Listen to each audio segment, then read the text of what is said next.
concerning Salat Al Istikhara, the hadith is clear. You can make Salat Al Istikhara at any time as long as it's not a wajib prayer. So don't make Istikhara for Fajr, 2 rakats, for the Eid, for the Jummah. He said if anyone wants to do something, then pray 2 rakat other than the wajib fard prayer. So 2 rakat of coming into the masjid, 2 rakat of wudu, 2 rakat or whatever. You just got to make 2 rakat for Istikhara. So what about like the companion, he went to the store and he made Istikhara to buy the shoes, the shoestrings. So if a person doesn't have the time to pray, or it's not feasible, it's not easy, he's not going to go into city center and he's in the middle of the Clark shoe store and he's going to make 2 Istikhara right there in front of the people. Then they're going to call the police and say, he's getting ready to do something. He doesn't. Can he make the dua? He shouldn't make the dua, because that's not what comes to us in the sunnah. He should just leave it like that. It's like the imam. When the imam comes for the khutbah of the Jummah, he doesn't pray 2 rakats to the masjid here. It's an innovation for him to pray the 2 rakats. What he does, what he does is, he just goes and says, Assalamu alaikum, and he's allowed to sit down, because that's what the Prophet did. So there is a sunnah where you have to abandon something, because the Prophet didn't do it that way.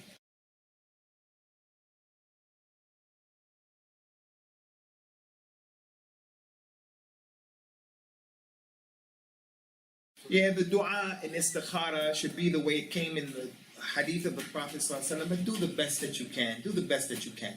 Allah Azza wa Jal is not petty. Allah is Al-Jawad. Allah is Kareem. Allah, He is Al-Afu, and He loves Al-Afu. So if a person makes a mistake and he says the wrong thing, like the man who was in the middle of the desert and his animal ran off and he thought he was going to die, he went to sleep, when he woke up his animal came back. And he was so happy, he said, Allahumma anta abdi wa ana rabbuka. Oh Allah, you're my slave and I'm your Lord.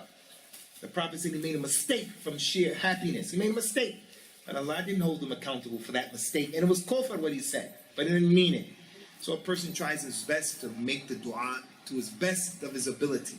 Because in doing what the Prophet did, that's what the best thing is. Ikhwani, subhanAllah, anytime I found if you give a talk, if you give the khutbah, many people can misunderstand what you're saying, because some people have diseases in their heart, some people are mentally challenged, some people are just astray.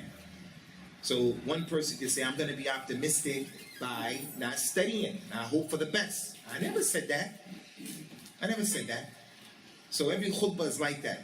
Making istikhara, the person says, oh, make istikhara, I'm going to open up the off license. I never said that. The religion doesn't want that.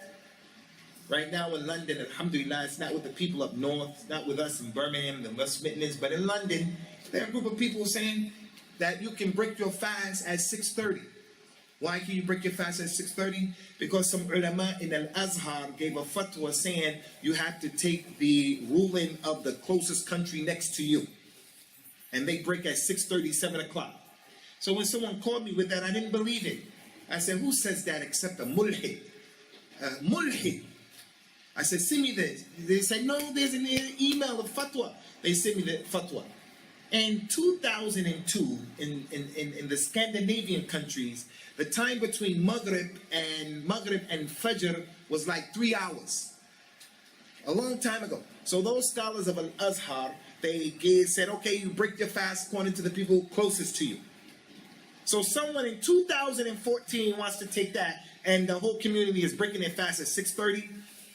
No, yeah, people like that. So istikhara is only for what is legislated. The Prophet, he says, sallallahu alayhi wa sallam, la nadra fi ma'siyatillah wa fi ma la tamlik. You can't make an oath to disobey Allah. And you can't make an oath in what you don't own. For an example, his mother did something and he says to his mother, he says, Wallahi, I swear by Allah, I'm never going to talk to my mother again. I take an oath in front of Allah. You can't do that. That person says, Wallahi, if he comes in the masjid, I'm going to kill him on the spot. You can't make an oath like that. Wallahi, if this had that, I'm going to give his car in sadaqah fi sabilillah. You can't do that. So similarly, you can't make istikhara for what is haram. Fadli ya akhi. can you expand a little on how somebody knows that the Istikhara has been answered? And second of all, are there any other shorter du'as, something similar to, not as a substitute for the Istikhara, but are there similar du'as that would give you a similar effect? For example, asking to come closer to the truth or... Istikhara is enough, first of all, if someone is trying to do something, let them not look for something similar. Let them look for what the Prophet says, salam, because that's something that happened with Bani Israel, with the games that they used to play. So Allah Ta'ala put forth to them a question, do you people, the Jews, Bani Israel, do you want to change what is better? Do you want to change what is better for what is lesser, what is worse? So istikhara is there. But there are many other dua that a person can make to be helped, to be guided to what he wants. Things like that. Allahumma la sahla illa ma jaltuhu sahla wa anta tajal al-hazn shi'ta sahla. There are many dua from the Quran, things like that. But istikhara is istikhara. Istikhara is istikhara. And it's one of those sunnahs that has been abandoned for the most part. And what we need to do, ikhwani. Someone asked a question about Syria and the situation in Syria. Many of the Muslims, especially the Muslim youth, we're preoccupied with some serious stuff like serious. And I could sit here and I could give a talk about Syria, and I could give a talk about jihad and things like that, and al-wala wa bara and what the kuffar are doing and this and that. But it's going to be rhetoric. It's going to be talk. Whereas Salat Al Istikhara right now is in front of your nose right now. I mean, it's right in front of you. See how I can touch my nose right now? I can touch my nose. I can do something about Salat Al Istikhara. Something about my situation right now. But instead of doing that, I want to talk about Syria. I want to go to Syria. I'm going to tell you young brothers here, and you know one of the problems I have, like the media, not the security people.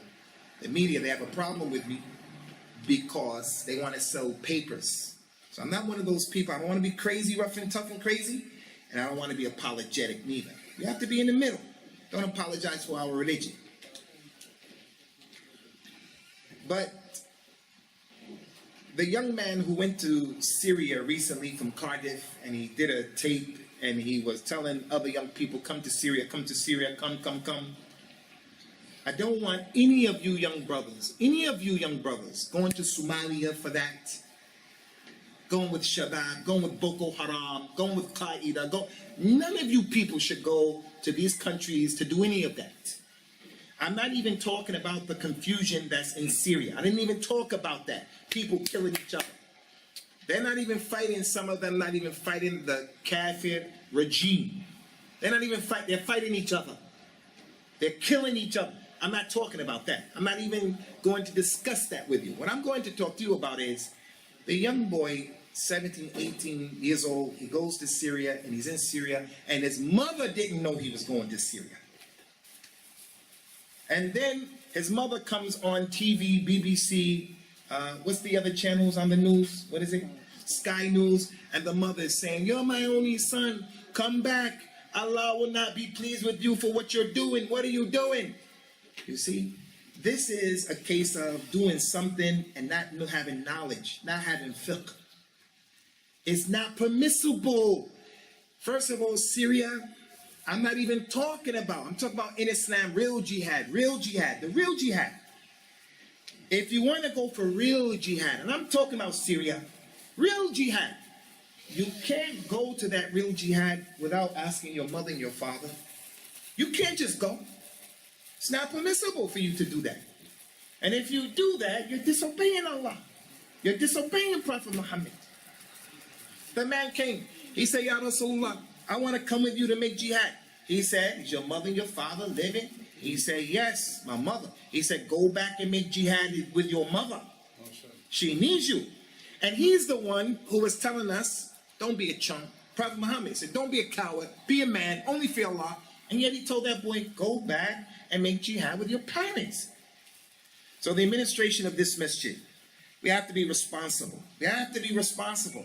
We don't hold our tongues and we don't bite our tongues. That thing in Syria is not permissible for you to go over there and get involved in that. That is fawda, it's confusion. Someone will sit there and say, this guy worked for the MI5, this guy worked for the MI6. That's what he understands. That's what he understands. And that's not the reality. What I'm telling you is, just like you want to fast in the month of Ramadan, if you do it the wrong way, you'll come Yom Qiyamah and that Ramadan has no impact on you. And it amazes me. You see my hair right here? It stands on the end of my head. It stands out that people would sit there and say, that guy is against jihad. Yeah, I'm against fasad, fitna. Jihad is determined by scholars. You're talking to an individual, a bunch of young people saying, there are no scholars. The real scholars are the ones who are in the mountains in Pakistan. The real scholars are the ones who are in prison. The real scholars, we don't know where they're at. No, Allah said in the Quran, فَاسْأَلُوا أَهْلَ الذِّكْرِ كُنْتُمْ لَا تَعْلَمُونَ. Ask the scholars if you don't know. But he's going to subtract the scholars from the equation. So you young brothers, get a grip. Get a grip. Get a grip. I want to ask you, and I'm going to complete with this. My wife is from Nigeria. My wife is from Nigeria. There's a group of people in Nigeria called Boko Haram. Those Boko Haram people, over 2 months ago, they went into a school, killed this security guy, and took over 230 girls and took them to the forest, to the jungle. 230 girls. Do you know that there are some Muslims who say, yeah, this is okay, this is a snack, this is okay? Sheikh, can you imagine? Someone takes your daughter into the jungle. If you're going to marry her, Allah said, La nikah illa bi wali. You can't get married except with the wali, the father, the uncle, the brother, the son. And if you're going to have relationships with them, Allah said in the Quran, La tukrihu fatiyatukum ala al-bigha. Don't force the girls into prostitution. But there are some Muslims who say, yeah, this is okay, because it didn't happen to him. It didn't happen to his mother, his sister. So you young brothers, pump your brakes and relax, inshallah, get your license and take it easy, and worry about things that are right in front of your nose, things that you have the ability to do, and things that are in accordance to this religion. Learn your religion before you start trying to do these big things. Subhanakallahumma wa bihamdika wa ashhadu an la ilaha illa anta astaghfiruka wa atubu ilayk.